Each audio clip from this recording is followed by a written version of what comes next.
আরে মজনু, আমি তো তোমার কাছে যাচ্ছিলাম। কেন বলো তো? তোমার সাথে আমার খুব ইম্পর্টেন্ট কথা আছে।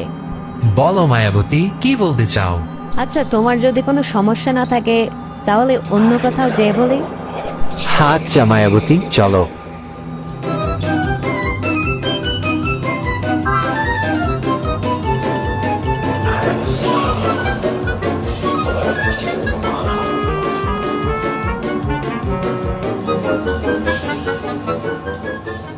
বলো মায়াবতী, কি বলতে চাও?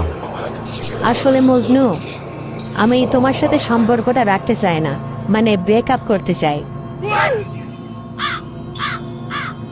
আচ্ছা ঠিক আছে, আমি প্রস্তুত। আচ্ছা মায়াবতী, শেষবার মতো একটা সত্যি কথা বলবে? হ্যাঁ বলো, কি শুনতে চাও?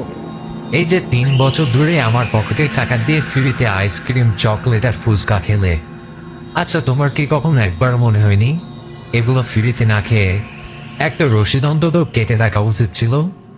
মজনু, কি বলছে এসব? আমি তো কিছুই বুঝতে পারছি না। আমি সব হিসাব করে রেখেছি। তুমি এ যাবত আমার থেকে 47,000 টাকা খেয়েছো। এবার বলো, নগদে দিবে নাকি বিকাশে দিবে?